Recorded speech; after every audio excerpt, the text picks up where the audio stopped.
The DeAndre Hopkins to the Ravens speculation continues to grow and grow. And we talk about the latest on the situation, as well as how the Ravens could acquire DeAndre Hopkins and putting together a plan for that. We'll also talk about Jalen Hurts' deal a little bit more and how it pertains to the Ravens and Lamar Jackson. We'll also look at draft, mailbag questions, as well as mock drafts on Twitter, and so much more coming up next year on Locked On Ravens.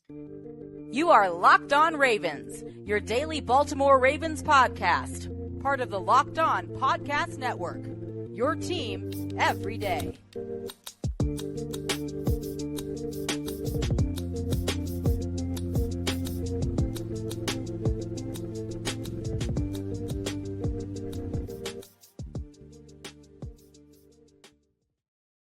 Welcome into another edition of Locked On Ravens, your daily Baltimore Ravens podcast. I'm your host, Kevin Ostreicher, Ravens Wire. We're here on the Locked On Podcast Network, your team every day. I really appreciate everybody who is here today listening or watching us and making us your first listen each and every day here on Locked On Ravens, whether it's your first time or if you're an everydayer and you listen every day here on the show. And again, free and available everywhere. So you can subscribe for free, audio form, video form. And we've built a really nice community here on Locked On Ravens. I appreciate each and every one of the members of the Locked On Ravens community. And so if you want daily Ravens news, analysis, updates, be sure to subscribe as well as follow along. And if you have a family member or a friend who is a Ravens fan or wants Ravens updates, be sure to throw them over our way here on Locked On Ravens, as we do put out that Monday through Friday content. But here today on this Wednesday, we actually do have a lot to talk about. I know the draft is coming up. We'll continue getting into our draft content, but I do want to talk a bit about the Ravens and this DeAndre Hopkins situation, because I think it's picking up a ton of steam here.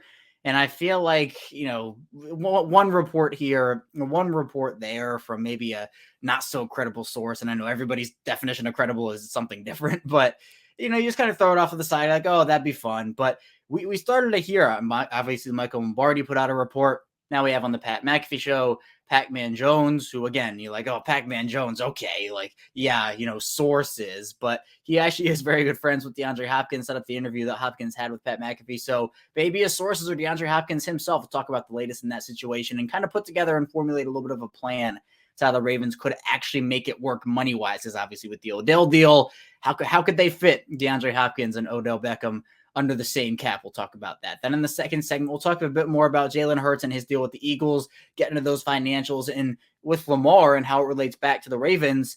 If, again, we talked about it yesterday with Spencer Schultz, highly recommend that episode, but just in terms of how it actually makes Lamar look, how it makes the Ravens look, and if the ball is in Lamar's court fully at this point.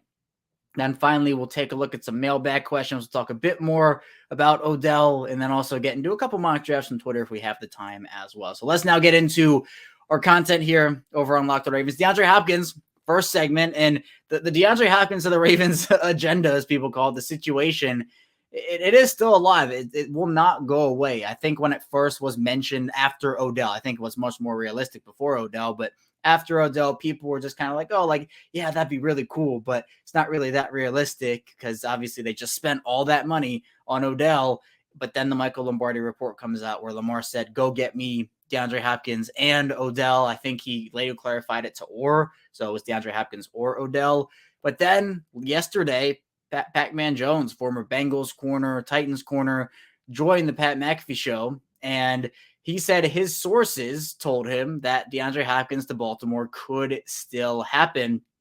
And I think that, again, when you look at like Pac-Man Jones, you're thinking, okay, what sources does he have? But I think that, you look at kind of the relationship that Pac-Man Jones has with DeAndre Hopkins. They are friends, according to what everybody says here, they are close. And so maybe his source is DeAndre Hopkins. And he had mentioned, I think it was back in March, he ended up saying that 5 teams were in on Hopkins, and I think that actually ended up being true. So the fact that now Pac-Man Jones is saying this, who's close to DeAndre Hopkins, and you even go back to what Darius Slay said about, even after Odell, some people still want to go to Baltimore. This could be something. I'm not saying it is. Like, obviously, there are still other teams. I know people have, like the Chiefs, for example, or the Bills, or another team like that is also in the running potentially. But I wouldn't necessarily count Baltimore out here, but now the conversation kind of goes to, okay, well, how are you fitting that DeAndre Hopkins contract into the Ravens salary cap. Hopkins has a $19 million base salary for 2023. He also has another year added onto that in 2024. So to me, you're kind of looking at all these other teams, and with the Ravens just giving all that money to Odell, you're kind of thinking, okay, well, they can't do that. They're just going to spend their money on a corner, but they do have the ability because, well, there are actually multiple paths. I'm putting together a plan for actually how this could happen and how they could do it.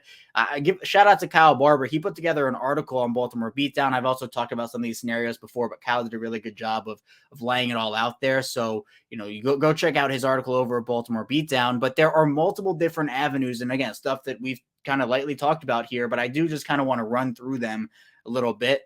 And I think that the best way to do it, honestly, is the Lamar extension. You free up that cap space. Lamar would free up tens of millions of dollars for them, especially obviously the ideal structure. It's kind of what Jalen Hurts got, just from a base view, is you make that first year, even second year cap hit low. You make it a back loaded deal. Maybe you could use void years. Maybe the Ravens showed the willingness to do that with Odell. So we'll kind of see what their game plan is there. But the Lamar extension to me feels like the best option, but at the same time, it kind of feels like Lamar's playing on the franchise tag this year. So I think you got to go a little deeper and say, well, can the Ravens still acquire DeAndre Hopkins without that Lamar restructure or Lamar extension and put together an offer both for draft capital and get him under the contract? Well, they definitely can.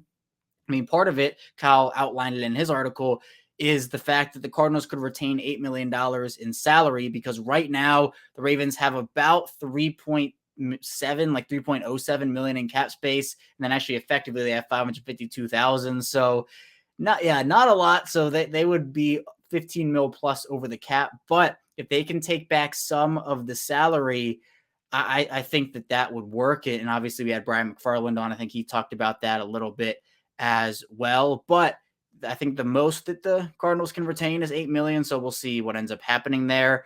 I think that once you do that, you still don't have the cap space. You have to restructure a couple of guys, and that's kind of the next path. I think Lamar extension is your best path. The second best path is just restructuring some guys. The Ravens haven't restructured at least one of those big contracts. Talk about Marlon Humphrey, Mark Andrews, Ronnie Stanley, Roquan Smith. They have the ability to do that. Between Marlon Humphrey and Ronnie Stanley, the Ravens could free up as much as $14.8 million for 2023. And that could be good. I mean, I think that for what the Ravens have right now, you still have the ability to create that cap space with other restructures, which I think leaves them with one more big move that they could make. And obviously I think Hopkins, I go back to just imagining the offense with Hopkins and Beckham and Bateman and Duvernay and Andrews and Dobbins and Edwards and obviously Lamar Jackson in there too. It'd be incredible. And, from the days of that graphic, I still can't find. I found it and then I lost it, but it's the graphic. I can't remember when it was from, but it was outlining the Ravens wide receivers. And it was, the top four guys after everybody got hurt. It was Sammy Watkins, James Prochet, Tylan Wallace, and Demarcus Robinson. Going from that to DeAndre Hopkins, Odell Beckham, Rashad Bateman, Devin Duvernay, and maybe even a first rounder in there. That's night and day. So restructures, to me, it could happen because you're allowed to restructure these deals in such a way that frees up the cap space immediately. Now you're kind of kicking the can down the road, as people like to call it, but I think for what the Ravens seemingly are going for, it's a 1-year deal for Odell. And, a lot of these guys here, you're talking about a player like Devin Duvernay hitting free agency, J.K. Dobbins hitting free agency, Gus Edwards hitting free agency. A lot of players are hitting free agency on the offensive side of the ball after this season. So if there was like an all-in-ish year without going fully all in, but kind of going all in, I think that would be it too. And then, outlining, we've talked about guys who could be cut or traded to free up cap space and just make room.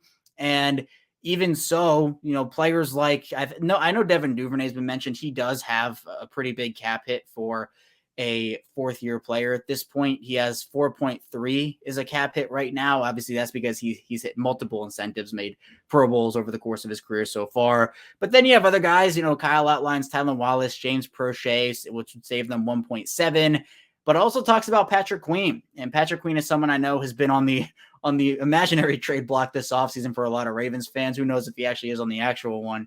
But with the Roquan Smith deal, with Patrick Queen coming up on that 5th-year option and the Ravens not really commenting on that, maybe they could trade him, and maybe it could be in the Hopkins deal itself, because that would save 2.27.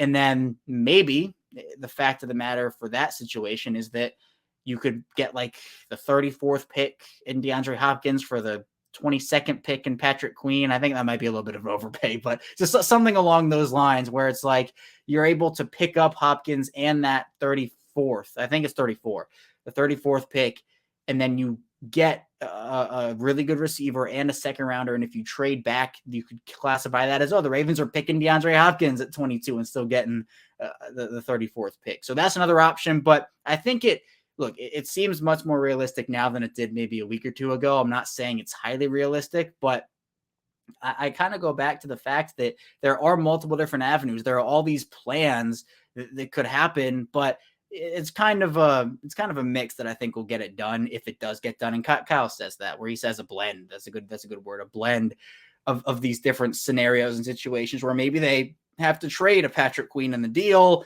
and then they restructure a couple of guys to fit Hopkins under the cap, and then maybe Lamar gets extended. Like, I don't think it's just going to be clear cut. Well, they can choose option A, B, or C, and that's what's going to get him here. Plus, you have to wonder about what the actual trade package would be. Now, if he's cut from Arizona, that's a different story. I think that's a much more likely situation for Hopkins to come to Baltimore, as I've talked about. But there are multiple different paths for the Ravens to get DeAndre Hopkins. We kind of touched on him a little bit here, and it would make for a very formidable, very dangerous, even, and very much unstoppable offense for Baltimore. Coming up in our second segment, we'll be diving a bit more into Jalen Hurts, as we talked a bit about yesterday with Spencer Schultz. We'll talk about his contract, Lamar Jackson, how that impacts him and the Ravens. So be sure to stay tuned. So let's dive into Unlocked on Ravens. But first, this episode is brought to you by FanDuel. And grand slams, no hitters, and double plays are back, and there's no better place to get in on the MLB action than FanDuel, America's #1 sports book. That's because right now new customers can step up to the plate with a no sweat first bet up to $1,000. Just go to FanDuel.com/lockedon, sign up, place your first bet, and get up to $1,000 back in bonus bets if you don't win. And Adley Rutschman, he's in that early MVP conversation. I'd like to see him win it, but you could bet on him in terms of where he maybe left off a couple games ago, and he's been incredible the whole year. But you could bet on Adley Rutschman, maybe an Orioles pitcher to go over on strikeouts, although, as I keep saying, the pitching not great right now, so I don't know if I take the over on that. You can also build a same game parlay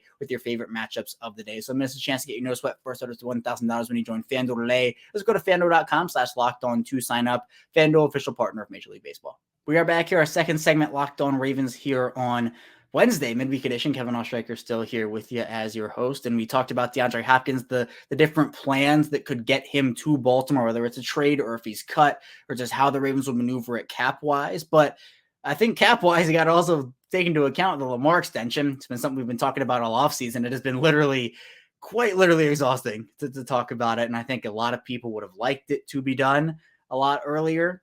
But here we are. Still, April 19th here and nothing yet. So for the Ravens, for what the Ravens have right now, you're kind of looking at these quarterback deals, and the Deshaun Watson deal still stands out as the outlier, because on Monday, you had the Eagles sign Jalen Hurts, a huge mega deal, 5 years, $255, $51 million in average annual value there, about 180 of that guaranteed and 110 of that guaranteed at signing. So you have the practical guarantees and then what's actually guaranteed at signing. For Lamar, it seems like he cares about what's guaranteed at signing, because you can talk about the practical guarantees, but that is more so like the injury guarantees. What would that number be? Then the kickers that kick in. I know the rumored Lamar offer that I think was confirmed. I can't remember exactly, because it's all such a mishmash of stuff right now. But in that offer, that 2025, 2026 roster bonus would have kicked. It's that stipulation that would put that guaranteed money, I think, right around $200 million. But again, you look at the quarterbacks around the league and you look at that guaranteed at signing number. Deshaun Watson got the 230 because that's all fully guaranteed. The next closest quarterback to him, the second highest guaranteed at signing contract right now in terms of quarterbacks, is Russell Wilson at $124 million. That's $106 million less than Deshaun Watson got. And we've kind of seen over the course of this past year and some change how the quarterback contracts have been structured, how they have looked. And it seems like a lot of these quarterbacks now aren't necessarily prioritizing fully guaranteed contracts, or even mostly fully guaranteed contracts at this point. So I think that some people thought that a Deshaun Watson deal could have been the start of a trend. It is, in fact, a major outlier. It sticks out like a sore thumb. The contract, beginning with the contract itself, it was a terrible deal for the Browns in particular. Plus, they gave up the draft capital. They sold their soul for it. I think when you're looking at Lamar now, he has dragged out this process. The Ravens have dragged out this process. Again, I don't think either side has handled it particularly beautifully, but I think as more stuff comes out, it feels like the Ravens have tried to do everything they can to say, hey, Lamar, we can give you this. We'll make you the second highest paid guaranteed guy. We'll give you this amount of money, but they just aren't willing to go up to that fully guaranteed number. And Lamar, I think, is very dug in that. And again, I have come on here multiple times. I've said it. I'm never going to bash a player for believing in what they're worth. I think Lamar is worth a ton of money, but over the course of these past couple of years, or I guess it's only been a year, it feels like a couple of years, but over the course of this last year after the Watson deal was signed, the contracts haven't gone in that direction. They've in fact pretty much gone the opposite direction, where the average annual value is still increasing, but the guarantees, Hurts didn't even get the second most guaranteed at signing. He has the third. He beat Kyler Murray's number, but he didn't beat Russell Wilson in terms of the actual practical guaranteed money. He didn't beat Kyler Murray's 189.5. So the Ravens, with that practical guaranteed number, putting it up to 200, and then I think the guaranteed at signing was like 133, that would beat both. It would beat Russell Wilson in terms of guaranteed at signing for the second highest paid guaranteed signing, and it would beat Kyler Murray's 189.5 to make him the second highest paid practical guaranteed player. But the way this is going in the rate, and I talked about this a bit with Spencer yesterday, maybe part of his plan has been to look at some of these other guys who are coming up for extensions, like Hurts, like Joe Burrow, Justin Herbert, Trevor Lawrence. And if this was the first domino in that situation to fall, I think it helps the Ravens more than it helps Lamar. I don't think Lamar's going to all of a sudden say, okay, let's do your deal, Ravens. You won't go to Steve Bisciotti and Eric DeCosta and say, Jalen Hurts got this deal. All right, fine.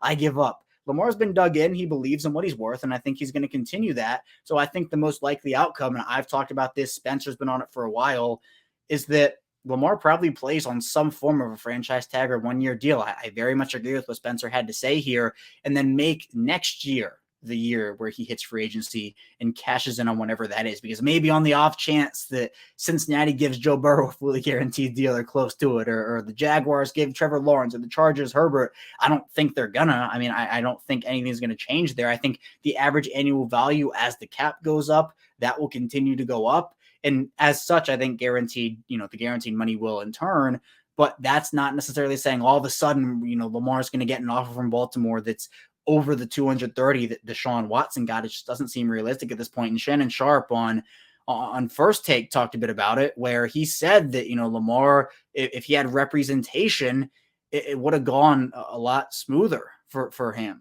And at this point, people are starting to look at this situation and get very tired of it and, saying, well, how can Lamar save face? This is all Lamar's fault. It's all Lamar. I don't think it's all Lamar's fault. I really don't. I think it takes, just as Eric DeCosta says, it takes two to tango. I think both sides have to come to an agreement. And in that same vein, I think that partially it is Baltimore's fault and partially it is Lamar's fault. I don't think either party is necessarily free of blame here, but I don't think you can put all of it on one side. But I do actually truly believe that the Ravens have done a lot. They've done a lot, especially if these offers that we're hearing, the $200 million practically guaranteed money and the 133 over 3, whatever that deal was. Look, Lamar was offered that deal without an agent. I think an agent would have sped up the process. And again, I'm not saying Lamar has to get one, nothing's going to get done without one. But just the actual fact of the matter is, I think that stuff would have gone quicker. I'm not saying Lamar was right or wrong in his decision. Obviously, it's dragged out, and I think that in turn has hurt both Lamar and the organization. But with this Hurts domino falling right now, and actually new information coming out on the actual contract with the first year money, which actually I think is pretty significant, and all the rumors and the reports coming out about what Lamar was actually offered there, Hurts, I think, is getting $60 million. He's getting $60 million up front in the cash in year one, but 87.6 was the reported number that Lamar was offered in that deal. So 27 million more in that first year, getting that money up front. That's a big deal. And I know obviously you get the money guaranteed at signing, and that's another factor, but there's just so much that goes into a situation like this.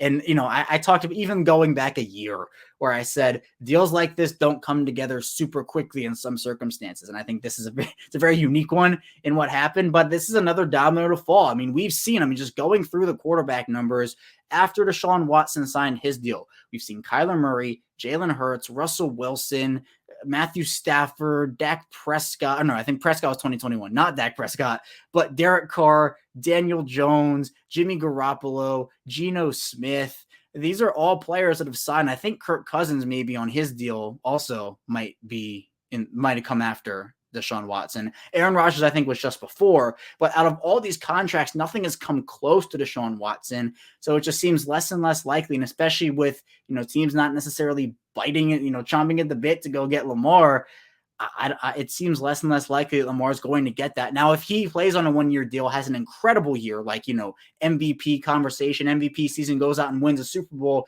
Jalen Hurts got this deal because Spencer said it, as a Super Bowl winning performance. They didn't win, but he played a winning game. Jalen Hurts did. So where does it lie for Lamar in terms of like where his value is now because of the injuries? Obviously struggled a bit last year outside of the first 3 games.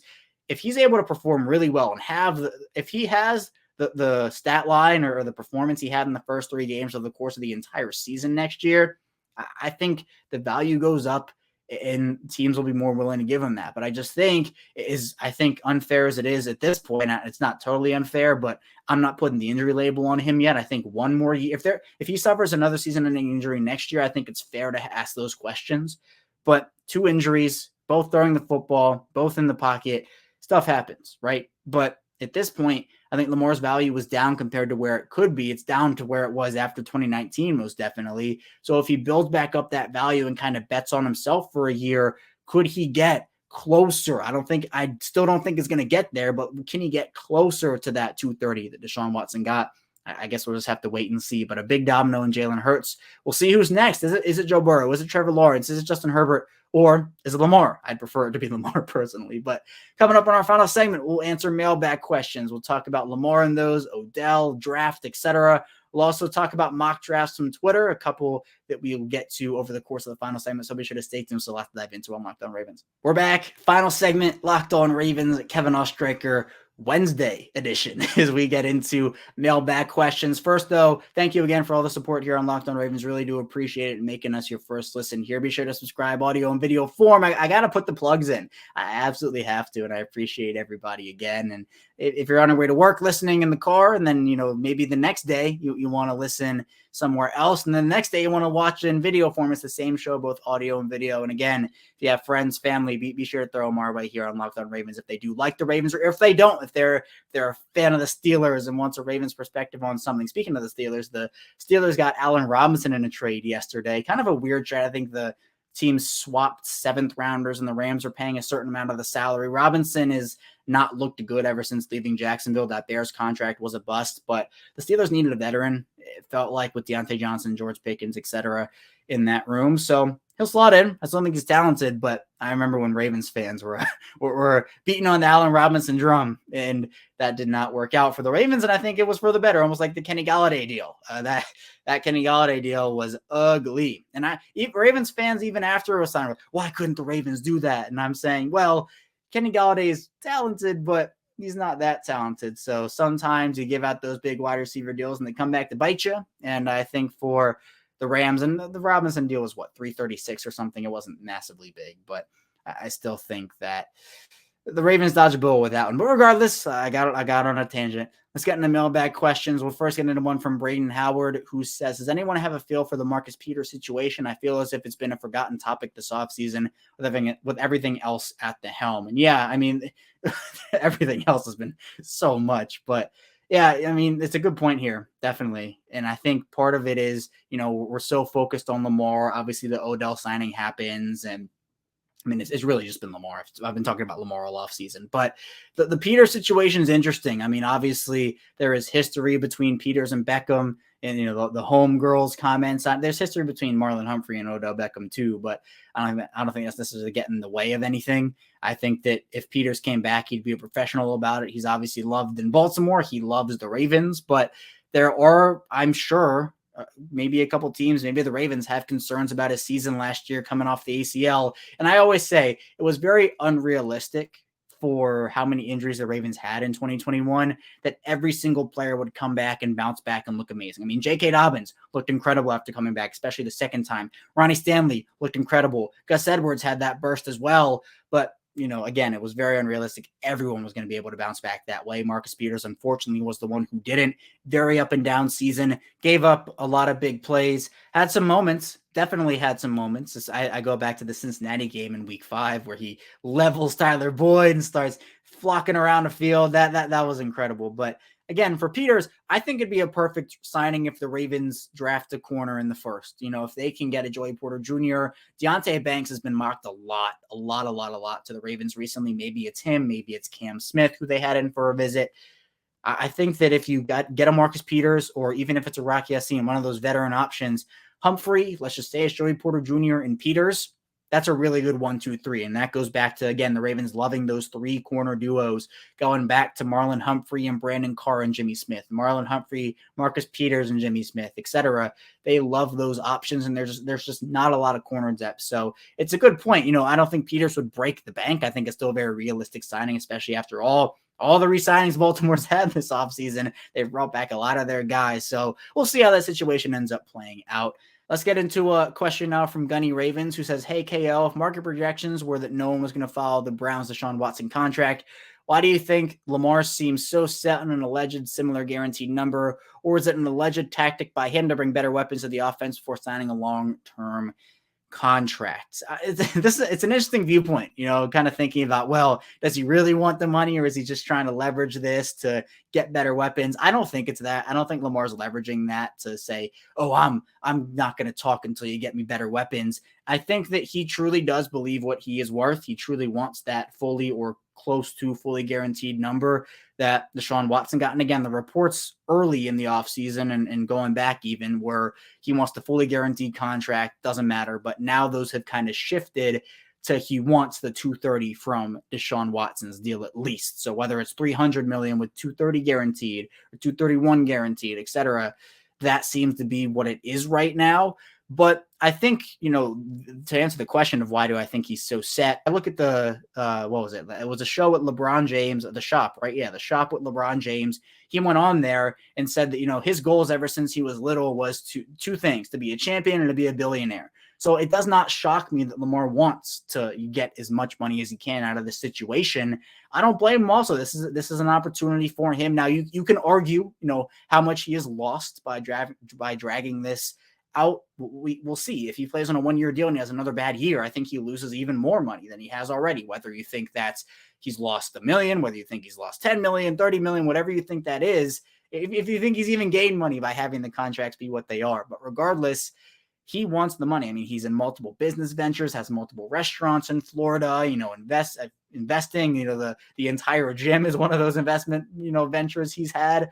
So Lamar is he's not just a football player. All these guys, and that's one of the aspects I love about this and just the NFL in general, is all these guys have unique personalities. They love different ventures, different hobbies.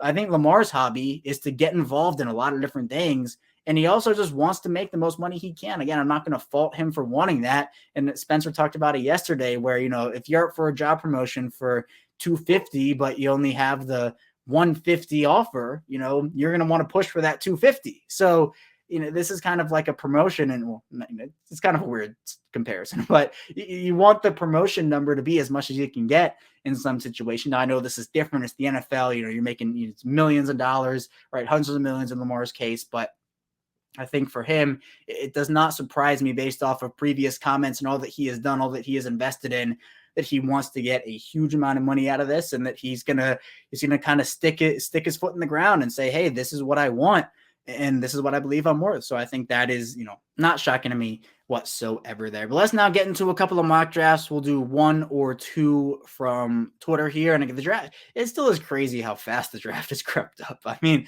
for agency, I think it was the day before, and I'm like, oh, hey, free agency starts tomorrow. Didn't realize that the draft is a little less than 2 weeks away. So I now know it is approaching. I'm not getting blindsided here, but Let's first do a mock draft from Lamar Dobbins, who has the Ravens taking Bijan Robinson at 22, the running back from Texas, Tank Dell at 86, the wide receiver from Houston, Kayshon Boutte at 133. This was a trade. I think he traded back from 124. I think that pick was. Jalen Jones, the corner from Texas A&M, 157. Vilami Fiocco, the edge from San Jose State at 199. And Alex Forsythe, the interior offensive lineman from Oregon.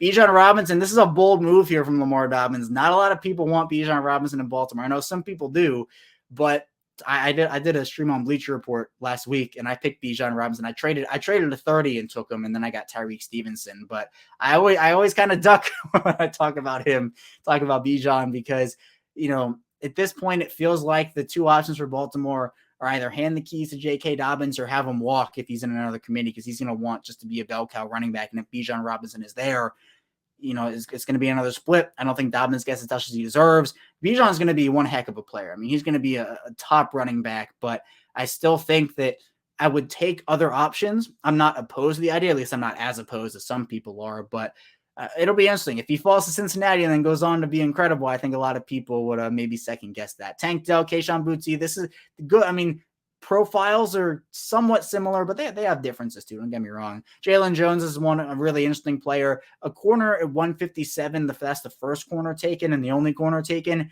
I'd probably take a corner at 86 if Bijan's the pick at 22, and then you get Kayshon Boutte at 133. You need a corner. I like Jalen Jones, but I just think you need to invest a little earlier. So I actually like it. I would probably take a corner earlier than 157. I'm not as opposed to Bijan as some people are, but definitely not my first choice there. Then we have one from Ravens GM. All right, the Ravens GM chiming in here. He takes Quentin Johnston, the TCU wide receiver, at 22. Tyreek Stevenson, corner from Miami, at 86. Henry Toto, the linebacker from Alabama, at 124. Andrew Voorhees, the offensive lineman from USC, at 167. Lazir Abdullah, the linebacker from Louisville, the edge from Louisville, at 171.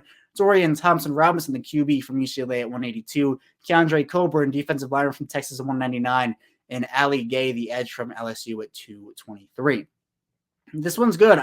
I'm higher on Quentin Johnston than others. I think that Johnston, in terms of what he brings, his profile is what the Ravens need. I would still have Jack Smith and Jigba over him, but then you get to Jordan Addison. I love Jordan Addison. I've loved him even since Pittsburgh, but I think Johnston wouldn't be a terrible pick. Tyreek Stevenson, a really good corner from Florida, from Miami. I think that he'd be really good. And then, linebacker depth. Offensive line depth, where he's had the injury at the combine, so that's more of it's an investment. Abdullah is one of my favorites and like a mid-round edge guy in this class. Dorian Thompson-Robinson is one of those players like, Malik Cunningham or Stetson. I pronounced it right.